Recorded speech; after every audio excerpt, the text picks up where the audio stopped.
السميع العليم من الشيطان الرجيم. بسم الله الرحمن الرحيم. الحمد لله رب العالمين، وصلى الله على محمد وآله الطيبين الطاهرين، ولعنة الله على أعدائهم أجمعين. اللهم صل على محمد وآل محمد. We continue with the topics hadith of Imam Amir al-Mu'mineen Salamullah alayh. We spoke about the aql yesterday, the role of the reason, the role of the aql, and how important it is in the life of the human being. Inshallah, today we'll speak about al-aql, the person who applies and implements the aql itself, the wise person, the one who uses the aql in the right way. قال أمير المؤمنين عليه السلام: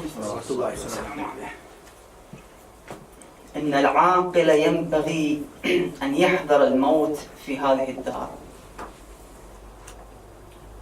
The wise person, the aqil, must be cautious and be careful about the life after death. In this life, where he still exists and living, always have the death just before his eyes, to remember death every day. This is one of the attributes of the aqil. وَيُحْسِنْ لَهُ التَّأَهُّبِ, and he makes sure that he prepares properly for meeting the death. Preparation for the life after death. Then the Imam says, Salamullah alayh, قبل أن يصل إلى دار يتمنى فيها الموت فلا يجده.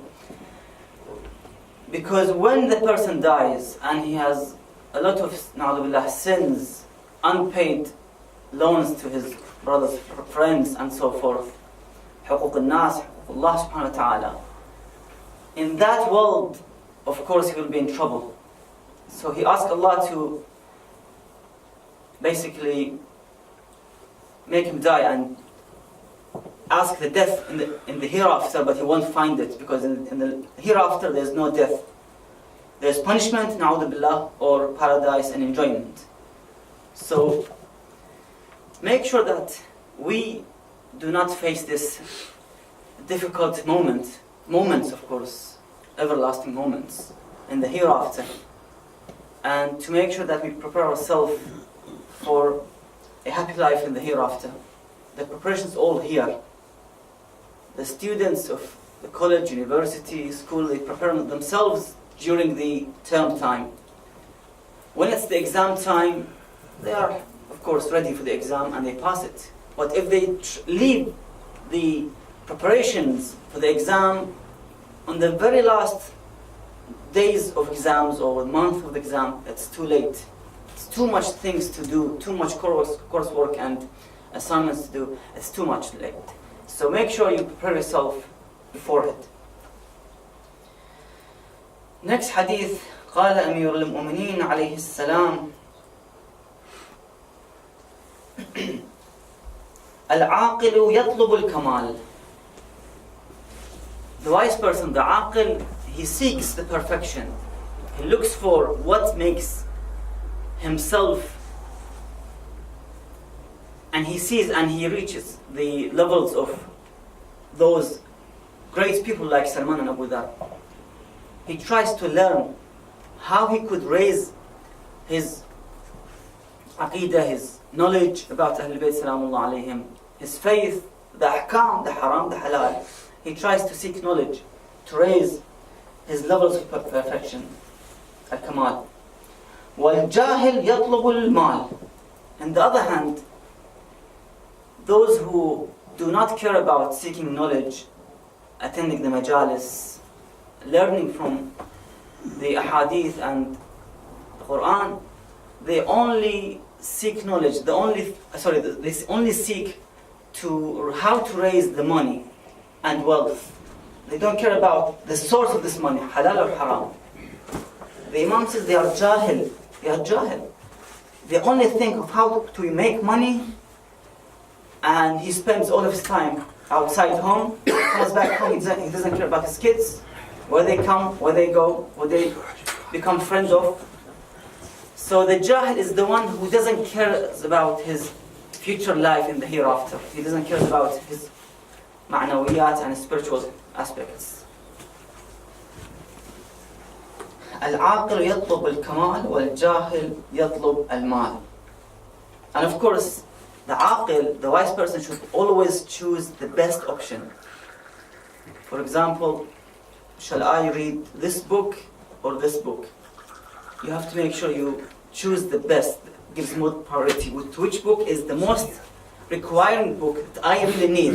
Sometimes the Aqidah book is more suitable for me than reading history of Ahlul Bayt. I need to know about my Aqidah. So I bring the book of Aqidah and read it.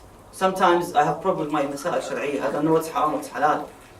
So I leave, let's say, the Aqidah book and prioritize the Masail Shar'iyya, for example. And so on. You make the choice of the priorities, the awlawiyat. قال أمير المؤمنين عليه السلام من وعظته التجارب العاقل من وعظته التجارب. Aqil is the one who learns lessons from his experience. I learn lessons from my mistakes, past mistakes, so I don't do it again. I, for example, buy a car and then I find out that the car was a write-off, for example, was such and such. So I have to, next time when I want to buy a car, I get an expert person. I take the car to the mechanics, for example. So I won't basically make a loss. Same thing with the businessman, for example.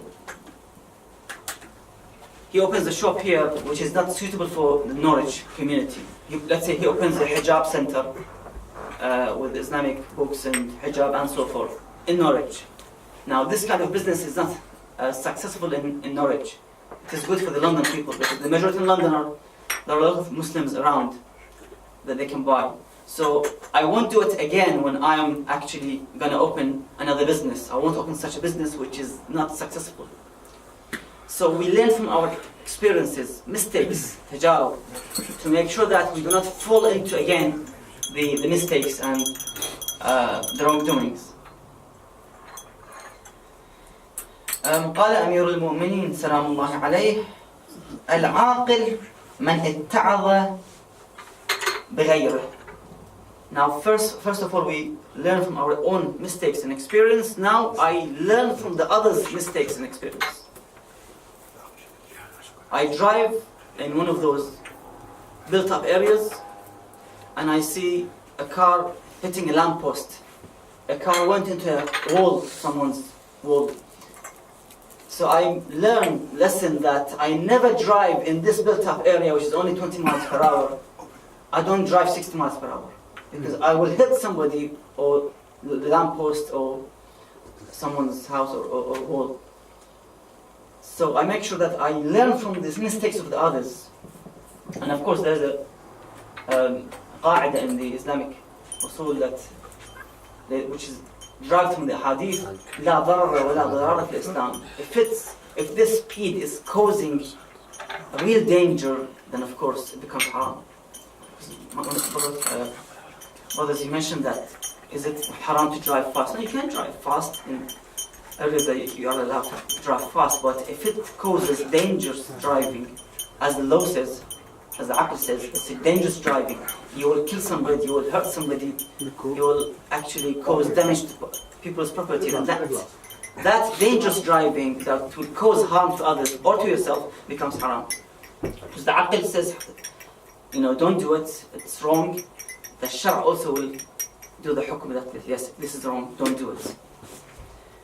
صلوا على محمد وعلى محمد. اللهم صل على محمد وآل محمد. قال أمير المؤمنين سلام الله عليه رغبة العاقل في الحكمة. The aqil, the wise person, always desires to gain the wisdom, the hikmah. Wisdom or hikmah means وضع الشيء في موضعه, is to put something in the right place. We use a lot of hikmah, for example, in our daily basis. I drive correctly on the street with the right speed, with the right direction, and to the right place because I'm using the GPS, for example, or I know the address. So the hikmah is to put things on the right place. I also buy the right shoes, the right size. رغبة العاقل في الحكمة وهمة الجاهل في الحماقة. The jahil, he tries to do foolish acts, stupid acts, silly acts. He doesn't put things in the right place. He goes and, let's say, he buys drugs, for example, which is, in the first place, it will harm his body.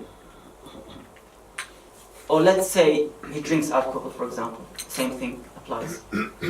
He's harming himself. If he's a believer, Muslim, then it's of course haram for him. So the hikmah is important. You take the hikmah even from the kafir, the non-Muslim. He's giving you hikmah, you take it for yourself. You reject that person, خذ الحكمة, even from non-Muslim in different nations. That you take the hikmah even from those who do not believe in your belief. But because he's giving hikmah, the wisdom, you take it and you reject that person.